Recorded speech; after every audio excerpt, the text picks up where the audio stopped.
Hi అందరికీ నమస్తే. Welcome back to RSV competitive exams Adda YouTube channel.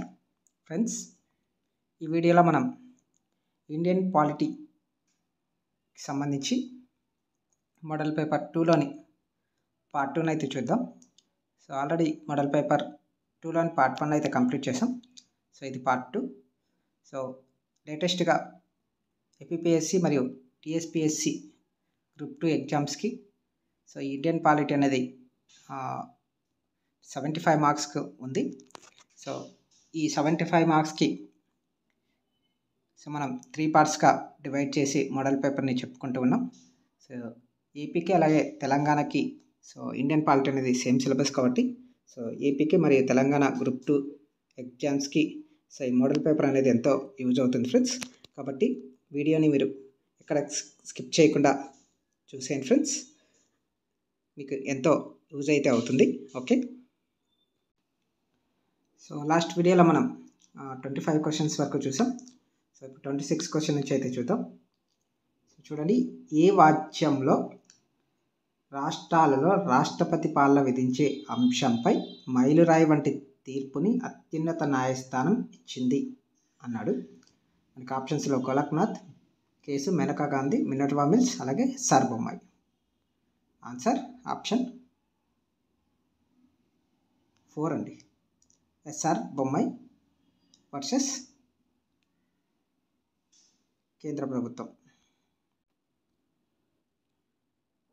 So ఇది article 356కి సంబంధించిన కేసు అండి.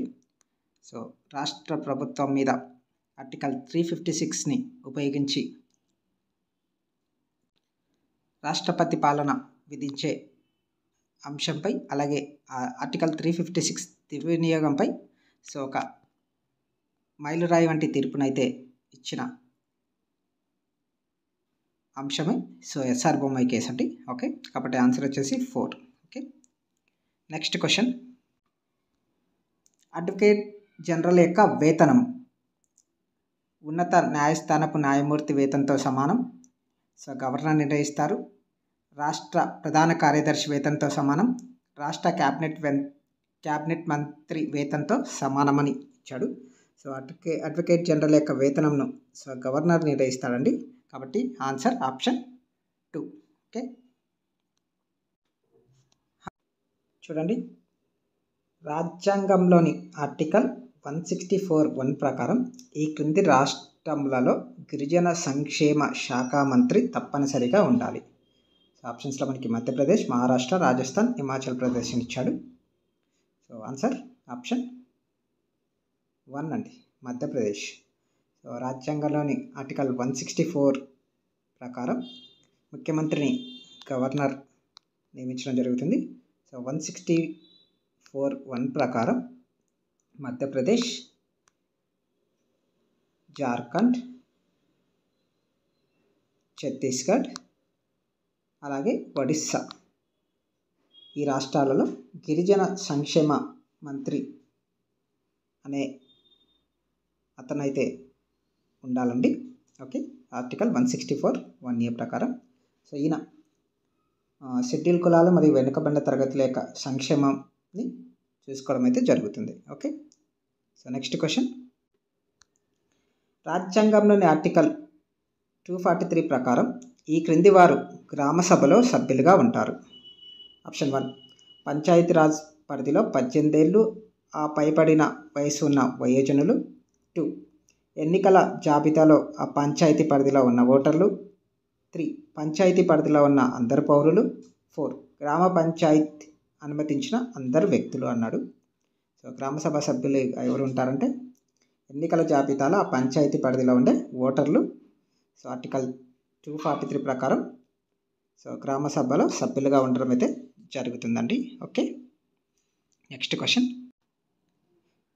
ఈ క్రింది ఆర్టికల్స్ని సంబంధిత రాష్ట్రాలతో జత చేయండి అని ఇచ్చాడు. So article 371A, 371B, 371C, 371F, అలాగే 371G ఇచ్చాడు. ఇక్కడ రాష్ట్రాలు వచ్చి అస్సాం, నాగాలాండ్, మణిపూర్, మిజోరం, సిక్కిం ఇచ్చాడు. ఓకే, సో ఆర్టికల్ 371A వచ్చేసి నాగాలాండ్కి సంబంధించింది. ఓకే, అలాగే ఆర్టికల్ 371B వచ్చేసి అస్సాం, ఆర్టికల్ 371C వచ్చేసి మణిపూర్, ఆర్టికల్ 371F వచ్చేసి సిక్కిం, అలాగే ఆర్టికల్ 371G వచ్చేసి మిజోరాం అండి. ఓకే, సో ఆన్సర్ వచ్చేసి ఆప్షన్ 3. సో ఏకి క్యూ, బికి పి, సికి ఆర్, డికి టి, ఈకి ఎస్. ఓకే, నెక్స్ట్ క్వశ్చన్ చూద్దాం. న్యాయ సమీక్షను అత్యున్నత న్యాయస్థానము రాజ్యాంగంలోని ఈ క్రింది ఆర్టికల్ ద్వారా చేయగలుగుతుంది. సో ఆప్షన్స్లో మనకి article 131, article 132, article 32, article 134. So న్యాయ సమీక్షను అత్యున్నత న్యాయస్థానము రాజ్యాంగంలోని ఈ క్రింది ఆర్టికల్ ద్వారా చేయగలుగుతుందంటే సో ఆన్సర్ ఆర్టికల్ 32 అండి. సో 32 ప్రకారం న్యాయ సమీక్షను సో అత్యున్నత న్యాయస్థానం చేయగలుగుతుందండి ఈ ఆర్టికల్ 32 ప్రకారం. చూడండి నెక్స్ట్ క్వశ్చన్. భారత రాష్ట్రపతి రాజ్యాంగంలోని ఏ ఆర్టికల్ ప్రకారం నియోజకవర్గాల పునర్విభజన కోసం డీలిమిటేషన్ కమిషన్ను ఏర్పాటు చేస్తారు? సో ఆప్షన్స్లో ఆప్షన్ 1 82, 83, 84, 86 అని ఇచ్చాడు. సో ఏ ఆర్టికల్ ప్రకారం అంటే ఆర్టికల్ 82. సో 82 ప్రకారం సో నియోజకవర్గాల పునర్విభజన కోసం డీలిమిటేషన్ కమిషన్ను ఏర్పాటు చేయడం జరుగుతుంది. సో ఇది చాలా ఇంపార్టెంట్ అండి. ఇప్పుడు డీలిమిటేషన్ కమిషన్కి సంబంధించి కూడా మనకి అప్డేట్ అయితే వస్తుంది కాబట్టి చాలా ఇంపార్టెంట్. సో 2026కి సో డీలిమిటేషన్ ప్రకారం సో నియోజకవర్గాలు పెరగడం అయితే జరుగుతుంది కాబట్టి సో ఇది చాలా చాలా ఇంపార్టెంట్. ఓకే, సో ఏ ఆర్టికల్ ప్రకారం అంటే article 82. Okay, so next question చూద్దాం. సో వీడియో చూస్తున్న ప్రతి ఒక్కరికి సజెషన్ అండి, మీకు ఈ వీడియో నచ్చినట్లయితే తప్పకుండా లైక్ చేయండి, అలాగే ఎవరికైతే యూజ్ అవుతుందో వాళ్ళకి తప్పకుండా షేర్ చేయండి. అలాగే మన ఛానల్ని ఫస్ట్ టైం చూస్తున్నట్లయితే ఛానల్ని తప్పకుండా సబ్స్క్రైబ్ చేసుకొని పక్కన బెల్ సింబల్ ఉంటుంది కదా దాన్ని తప్పకుండా యాక్టివేట్ చేసుకోండి ఫ్రెండ్స్. సో చూడండి క్వశ్చన్. రాజ్యసభకు సంబంధించి క్రింది వాటిలో సరైంది ఏది అన్నాడు. సో ఆప్షన్ ఏ రాజ్యసభలో మొదటి సభానాయకుడు ఎన్ గోపాలస్వామి అయ్యంగార్ అన్నాడు. ఆప్షన్ బి రాజ్యసభ మొదటి చైర్మన్ సర్వేపల్లి రాధాకృష్ణ అన్నాడు. ఆప్షన్ సి రాజ్యసభ మొదటి డిప్యూటీ చైర్మన్ ఎస్వి కృష్ణమూర్తి ఇచ్చాడండి. సో సరైనది ఏది అని అడిగాడు. సో కాబట్టి ఆన్సర్ ఆప్షన్ 4 అండి. ఓకే, ఈ ఏ మరియు బి మరియు సి 3 కరెక్టే. ఓకే, రాజ్యసభలో మొదటి సభానాయకుడు వచ్చి సో ఎస్ గోపాలస్వామి అయ్యంగారు, అలాగే రాజ్యసభ మొదటి చైర్మన్ వచ్చి సర్వేపల్లి రాధాకృష్ణ గారు, అలాగే రాజ్యసభ మొదటి డిప్యూటీ చైర్మన్ వచ్చి ఎస్వి కృష్ణమూర్తి గారు అండి. Okay, next question. క్రింది ప్రకటనలను పరిగణించండి అన్నాడు. ఆప్షన్ ఏ రాష్ట్రాల రుణ సేకరణ పరిమితికి సంబంధించి కేరళ ప్రభుత్వం దాఖలు చేసిన పిటిషన్ని సుప్రీంకోర్టు 2024 ఏప్రిల్ 1న 5 సభ్యుల రాజ్యాంగ ధర్మాసనానికి నివేదించింది. ఆప్షన్ బి రాష్ట్రాల రుణ సేకరణ 296వ రాజ్యాంగ అధికరణ పరిధిలోకి వస్తుందని, దానిపై సుప్రీంకోర్టు ఇంతవరకు సాధికార భాష్యమేది ఇవ్వలేదని సుప్రీంకోర్టు ద్విసభ్య ధర్మాసనం తెలిపింది. అలాగే ఆప్షన్ సి వచ్చేసి రాజ్యాంగం రాష్ట్రాలకు ఆర్థిక స్వయం నిర్ణయాధికారాన్ని ఇచ్చిందని, ఎంతవరకు రుణాలు తీసుకోవచ్చో నిర్ణయించే అధికారం రాష్ట్రాల శాసనసభలకు ఉందని 132 రాజ్యాంగ అధికరణ కింద దాఖలు చేసిన పిటిషన్ను కేరళ ప్రభుత్వం వాదించింది. అలాగే ఆప్షన్ డి రుణ సేకరణ పరిమితి విధించడం ద్వారా రాష్ట్రాలను ఆర్థికంగా అదుపు చేయడానికి కేంద్ర ప్రభుత్వం శిక్షాత్మక ప్రత్యేక అధికారాలను ప్రయోగిస్తుందని కేరళ తన పిటిషన్లో ఆరోపించింది అని ఇచ్చారండి. సో పై ప్రకటనలో ఏది తప్పు అని అడిగాడు. సో ఆప్షన్ ఏ మరియు బి 2, బి మరియు సి 3, బి మరియు డి, అలాగే 4 వచ్చి ఏ మరియు సి అని ఇవ్వడం జరిగిందండి మనకి. సో ఆన్సర్ బి మరియు సి అండి. ఓకే, ఇందులో ఏవి తప్పు అంటే బి మరియు సి. ఓకే, ఇక్కడ మిస్టేక్స్ ఎక్కడ ఉన్నాయంటే బిలో చూడండి, రాష్ట్రాల రుణ సేకరణ 296 రాజ్యాంగ అధికరణ పరిధిలోకి వస్తుందని ఇచ్చాడు. కాదండి, ఇక్కడ 296 కాదు. సో 293వ అధికరణ అండి. అలాగే సో ఆప్షన్ సిలో వచ్చేసి రాజ్యాంగం రాష్ట్రాలకు ఆర్థిక స్వయం నిర్ణయాధికారాన్ని ఇచ్చిందని, ఎంతవరకు రుణ పరిమితి తీసుకోవచ్చో నిర్ణయించే అధికారం రాష్ట్రాల శాసనసభలకు ఉందని 132వ రాజ్యాంగ అధికరణ కింద దాఖలు చేసిన పిటిషన్లో కేరళ పేర్కొనడం జరిగింది అన్నాడు. సో ఇక్కడ ఆర్టికల్ 132 కాదు, 131 అండి. ఆర్టికల్ 131 ప్రకారం. ఓకే, ఇక్కడ వచ్చేసి 293 ప్రకారం, అలాగే ఇది వచ్చేసి 131 ప్రకారం అండి. కాబట్టి so option B and option C అనేది wrong answers. Okay, so next question. ఈ క్రింది వారిలో సరికాని వాటిని గుర్తించండి అన్నాడు. 35 క్వశ్చన్. ఏ, జమ్మూ కాశ్మీర్కు స్వయం ప్రతిపత్తి కల్పించే ఆర్టికల్ 370ను రద్దు చేయడం రాజ్యాంగబద్ధమని సుప్రీంకోర్టు రాజ్యాంగ ధర్మాసనం డిసెంబర్ 13, 2023 కీలక తీర్పు వెలువరించింది. బి, సో జమ్మూ కాశ్మీర్ రాష్ట్రాన్ని 2019 ఆగస్టు 6న మోదీ ప్రభుత్వం 2గా విభజించింది అన్నాడు. Option C, article 35A Jammu Kashmir ప్రజలకు ప్రత్యేక హక్కులు కల్పిస్తుంది. దీన్ని 1954 మే 12న రాష్ట్రపతి ఉత్తర్వుల ద్వారా రాజ్యాంగంలో చేర్చాడు అన్నాడు. సో ఆప్షన్ 4, ఆప్షన్ డి వచ్చేసి ఆర్టికల్ 370 మరియు 35A యొక్క తొలగింపును పార్లమెంట్ ఆమోదించిన వెంటనే జమ్మూ కాశ్మీర్ మరియు లడాఖ్లు 2019 అక్టోబర్ 31 నుంచి వేరువేరు కేంద్రపాలిత ప్రాంతాలుగా పునఃవ్యవస్థీకరించబడ్డాయి ఇచ్చాడండి. సో మనకి సరికాని వాటిని గుర్తించండి అన్నాడు. ఆప్షన్స్లో ఆప్షన్ ఏ ఆప్షన్ 1 ఏ మరియు బి, ఆప్షన్ 2 బి మరియు సి, ఆప్షన్ 3 బి మరియు డి, ఆప్షన్ 4 ఏ మరియు డి అని ఇవ్వడం జరిగింది. సో ఆన్సర్ వచ్చేసి ఆప్షన్ 2 అండి. బి మరియు సి అనేవి 2 రాంగ్, మిగతా ఏ మరియు డి 2 రైట్ అండి. సో జమ్మూ కాశ్మీర్ రాష్ట్రాన్ని 2019 ఆగస్టు 6న మోదీ ప్రభుత్వం 2గా విభజించింది అని ఇచ్చాడు. కాదండి, ఇక్కడ ఆగస్టు 5 అండి, ఆగస్ట్ 5, కాబట్టి ఇది రాంగ్. అలాగే ఆర్టికల్ 35A జమ్మూ కాశ్మీర్ ప్రజలకు ప్రత్యేక హక్కులు కల్పించింది. దీన్ని 1954 మే 12న రాష్ట్రపతి ఉత్తర్వుల ద్వారా రాజ్యాంగంలో చేర్చారు అని ఇచ్చాడు. కాదండి, మే 12 కాదు, ఇక్కడ మే 14 అండి. సో మే 14. ఓకే, సో కాబట్టి 2 రాంగ్. సో ఆర్టికల్ 370కి సంబంధించి మనకు ఖచ్చితంగా క్వశ్చన్ వచ్చే అవకాశం అయితే ఉంది. సో ఈ ఆర్టికల్ 370కి సంబంధించిన ప్రతి లైన్ టు లైన్ చదవండి. దీనికి సంబంధించిన సమాచారాన్ని అంతా లైన్ టు లైన్ చదవండి. సో మీరు అప్పుడే క్వశ్చన్కి ఆన్సర్ చేయగలరు. చాలా చాలా ఇంపార్టెంట్ ఇది. Okay, so next question. భారత రాజ్యాంగంలో ప్రాథమిక హక్కులలో ఎప్పుడు రద్దు కాని ఆర్టికల్స్ ఏవి అన్నాడు. So option 1 article 14-15, option 2 article 20-21, option 3 article 21-22, option 4 article 29-30. So answer option 2 అండి, ఆర్టికల్ 20-21. సో ఇవి ప్రాథమిక హక్కులకు సంబంధించిన ఈ ఆర్టికల్స్. సో ఎప్పటికీ రద్దు కావండి. ఓకే ఓకే నెక్స్ట్ క్వశ్చన్ చూద్దాం. ఒక ప్రభుత్వ ఉద్యోగి తన కర్తవ్యాన్ని సక్రమంగా నిర్వహించనప్పుడు నిర్వహించమని ఆదేశిస్తూ కోర్టు జారీ చేసే రిట్ ఏది అన్నాడు. సో ఆప్షన్స్లో ఏబియస్ కార్పస్, మాండమాస్, కోవారెంటో, ప్రొహిబిషన్. ఆన్సర్ మాండమాస్ అండి. ఓకే, సో మాండమాస్ ప్రకారం ఒక ప్రభుత్వ ఉద్యోగి తన కర్తవ్యాన్ని సక్రమంగా నిర్వర్తించమని కోర్టు ఆదేశించడం జరుగుతుందండి. ఓకే, కాబట్టి answer option 2. So next question. క్రింది వానిలో సరికానిది ఏది అని అడిగాడండి. సో ఆప్షన్ 1 వచ్చి ఆంధ్రప్రదేశ్తో సమానంగా 25 లోక్సభ స్థానాలున్న మరో రాష్ట్రం రాజస్థాన్. ఆప్షన్ 2 తెలంగాణతో సమానంగా 17 లోక్సభ స్థానాలున్న రాష్ట్రం Assam.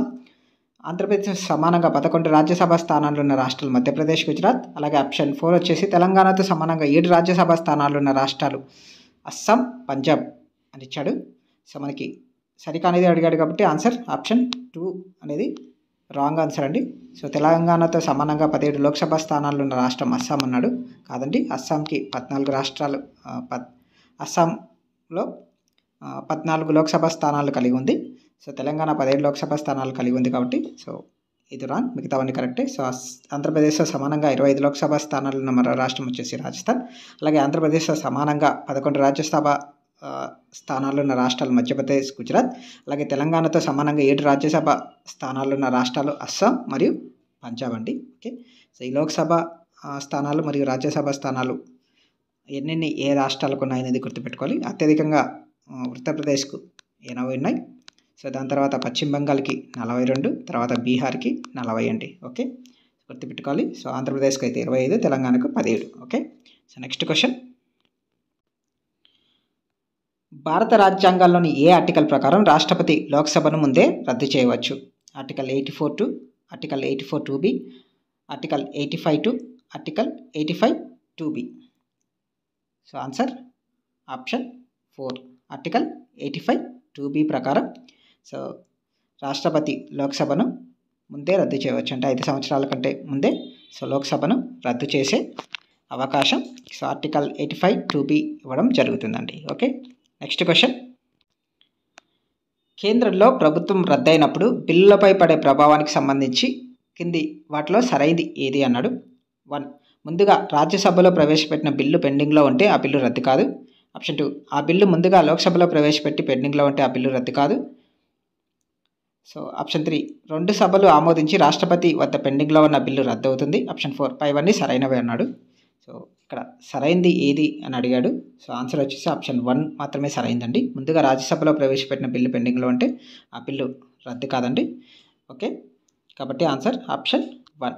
So next question, so 41 question చూడండి. ఈ క్రింది వాటిని భారత యూనియన్ దృష్ట్యా పరిశీలించమన్నాడు. ఆప్షన్ ఏ నాగాలాండ్ ఏర్పాటు, ఆప్షన్ బి రాష్ట్రాల పునర్వ్యవస్థీకరణ చట్టం, ఆప్షన్ సి హర్యానా రాష్ట్ర ఏర్పాటు, ఆప్షన్ డి గుజరాత్ రాష్ట్ర ఏర్పాటు.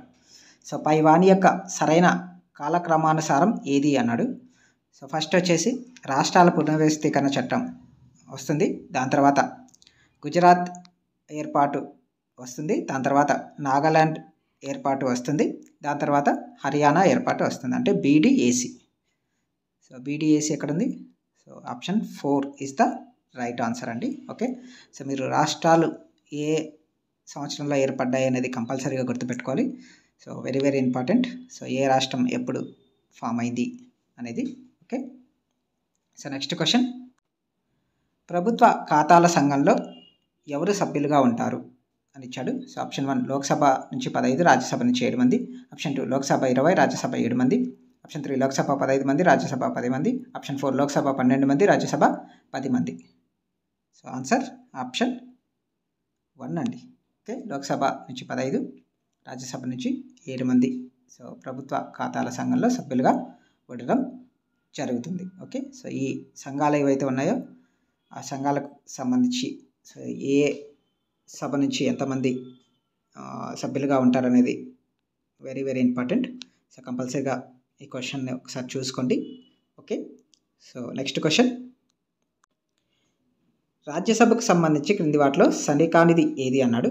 ఆప్షన్ 1, రాజ్యసభలో ఎన్నుకోబడిన నామినేట్ అయిన సభ్యులు ఉంటారు. ఆప్షన్ 2, రాజ్యసభ రద్దు కాదు. ఆప్షన్ 3, 1/3 వంతు సభ్యులు ప్రతి 5 ఏళ్లకు పదవీ విరమణ పొందుతారు. ఆప్షన్ 4, రాష్ట్రపతి పదవి రీత్యా రాజ్యసభకు చైర్మన్గా ఉంటారు అన్నాడు. సో సరికానిది ఏది అడిగాడు కాబట్టి ఆన్సర్ ఆప్షన్ 3 అండి. 1/3 వంతు సభ్యులు ప్రతి 5 ఏళ్లకు పదవీ విరమణ పొందుతారు అన్నాడు. కాదు, సో ప్రతి 6 సంవత్సరాలకి పదవీ విరమణ పొందడం అయితే జరుగుతుంది కాబట్టి so option 3 is the right answer. Okay. Next question, ప్రతిపాదన ఏ భారత స్వాతంత్ర చట్టం 1947 బ్రిటిష్ పరిపాలనా కాలం నుంచి చేసిన చివరి చట్టం. కారణం ఆర్, ఈ చట్టాన్ని యుద్ధం లేకుండా జరిగిన శాంతి ఒప్పందంగా పేర్కొంటారు అన్నాడు. సో మనకి ఆప్షన్స్లో ఆప్షన్ 1, ఏఆర్లు నిజం, ఏకు ఆర్ సరైన వివరణ అని ఇచ్చాడు. ఆప్షన్ 2, ఏఆర్లు నిజం కానీ ఏ ఆర్కి సరైన వివరణ కాదు అని ఇచ్చాడు. ఆప్షన్ 3, ఏ నిజం కానీ ఆర్ తప్పు అని ఇచ్చాడు. ఆప్షన్ 4, ఏ తప్పు కానీ ఆర్ నిజం అని ఇవ్వడం జరిగింది. సో ఆన్సర్ ఆప్షన్ 2 అండి. సో ఏఆర్లు 2 నిజం కానీ ఏ అనేది ఆర్కు సరైన వివరణ అయితే కాదు. ఓకే. నెక్స్ట్ క్వశ్చన్, మహాయి అభియోగ తీర్మానం అత్యన్యాయ విధానంలో ఉంది, రాష్ట్రపతిని రాజ్యాంగ ధిక్కారం అనే కారణంతో తొలగిస్తారని చెప్పి ప్రతిపాదించాడు. కారణం, మహాభియోగ తీర్మానాన్ని పార్లమెంట్లో ఉభయ సభల్లో దేనిలో అయినా ప్రవేశపెట్టవచ్చు అని ఇచ్చాడండి. సో మనకి ఆప్షన్స్లో ఏఆర్లు నిజం, ఏకు ఆర్ సరైన వివరణ. ఆప్షన్ 2, ఏఆర్లు నిజం కానీ ఏకు ఆర్ సరైన వివరణ కాదు ఇచ్చాడు. ఆప్షన్ 3, ఏ నిజం కానీ ఆర్ తప్పు అని ఇచ్చాడు. ఆప్షన్ 4, ఏ తప్పు ఆర్ నిజం అని ఇచ్చాడు. సో ఆన్సర్ ఆప్షన్ 2 అండి. ఏ మరియు ఆర్లు 2 నిజమే కానీ ఏకు ఆర్ సరైన వివరణ అయితే కాదండి. ఓకే. సో కారణం చూడండి, మహా అభియోగ తీర్మానాన్ని పార్లమెంట్లో ఉభయ సభల్లో దేనిలో అయినా ప్రవేశపెట్టవచ్చు అన్నాడు. కరెక్టే అండి. అలాగే మహా అభియోగ తీర్మానం అర్థ న్యాయ విధానంలో ఉంటుంది. రాష్ట్రపతి రాజ్యాంగాధికారం అనే కారణంతో తొలగిస్తారనేది కూడా కరెక్టే అండి. కానీ సో ఏకు ఆర్ఐ అనేది సరైన వివరణ కాదు. కాబట్టి answer 2. Okay, next question friends, ఈ బిట్స్కి సంబంధించిన పీడిఎఫ్ ఫైల్ అనేది సో నేను 3 పార్ట్స్ కంప్లీట్ అయిన తర్వాత మీకు ప్రొవైడ్ చేస్తాను. ఓకే, అలాగే సో టెలిగ్రామ్ గ్రూప్ కూడా ఉందండి మన ఛానల్కి సంబంధించి. సో మీరు టెలిగ్రామ్ గ్రూప్లో కూడా జాయిన్ అవ్వండి. సో దాంట్లో లేటెస్ట్ ఇన్ఫర్మేషన్ ఏదైనా ఉన్నా దాన్ని తెలంగాణకు సంబంధించి కానీ ఆంధ్రాకి సంబంధించి కానీ రెండింటికి సంబంధించి నేను అప్లోడ్ చేయడం అయితే జరుగుతుందండి. ఓకే, నెక్స్ట్ ఆ టెలిగ్రామ్ గ్రూప్ సంబంధించిన లింక్ అయితే నేను డిస్క్రిప్షన్లో ప్రొవైడ్ చేస్తాను. మీరు టెలిగ్రామ్ గ్రూప్లో తప్పకుండా జాయిన్ అవ్వండి ఫ్రెండ్స్. ఓకే, చూడండి క్వశ్చన్, 9వ షెడ్యూల్కి సంబంధించి క్రింది వాటిలో సరికానిది ఏది అన్నాడు. ఆప్షన్ 1 మొదటి రాజ్యాంగ సవరణ ద్వారా 1951లో ప్రవేశపెట్టారు. ఆప్షన్ 2 9వ షెడ్యూల్ జాతీయ భద్రతకు సంబంధించింది. ఆప్షన్ 3 42వ రాజ్యాంగ సవరణ ద్వారా ప్రవేశపెట్టారు. ఆప్షన్ 4 భూ సంస్కరణలకు సంబంధించింది అన్నాడు. సో 9వ షెడ్యూల్కి సంబంధించి సరికానిది ఏది అని అడిగాడు. సో ఆన్సర్ 2, 3 అండి. ఓకే, సో 9వ షెడ్యూల్ జాతీయ భద్రతకు సంబంధించింది. అలాగే 42వ రాజ్యాంగ సవరణ ద్వారా ప్రవేశపెట్టారు అనేది 2 రాంగ్ అండి. సో మొదటి రాజ్యాంగ సవరణ ద్వారా 1951లో ప్రవేశపెట్టడం జరిగింది. భూ సంస్కరణలకు సంబంధించిందండి ఈ 9వ షెడ్యూల్. ఓకే, కాబట్టి సో సరికానిది అడిగాడు కాబట్టి ఆన్సర్ 2 అవుతుంది. ఓకే, సో నెక్స్ట్ క్వశ్చన్, క్రింది వాటిలో సరైన వాక్యాలను గుర్తించండి అన్నాడు.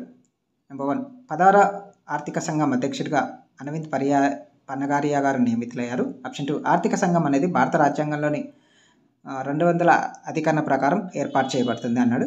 ఆప్షన్ 3 మొదటి ఆర్థిక సంఘం అధ్యక్షుడు కేసీ నియోగాన్ని ఇచ్చాడు. ఆప్షన్ 4 పైవన్నీ సరైనవి అన్నాడు. సో ఆన్సర్ ఆప్షన్ 4 అండి, పైవన్నీ సరైనవే. ఓకే, సో 16వ ఆర్థిక సంఘం అధ్యక్షుడిగా అరవింద్ పన్నగారియా అయితే నియమితులు అవ్వడం జరిగింది. అలాగే ఆర్థిక సంఘం అనేది భారత రాజ్యాంగంలోని ఆర్టికల్ 280 ప్రకారం సో ఏర్పాటు చేయబడుతుంది. అలాగే మొదటి ఆర్థిక సంఘం అధ్యక్షుడు వచ్చేసి కేసీ నియోగి అండి. Okay, so next question, so ఏ రాజ్యాంగ సవరణ ద్వారా ఓటు హక్కును 21వ సంవత్సరాల నుంచి 18 సంవత్సరాలకు తగ్గించారు అన్నాడు. ఆప్షన్ 1 62వ రాజ్యాంగ సవరణ చట్టం 1988. ఆప్షన్ 2 65వ రాజ్యాంగ సవరణ చట్టం 1989.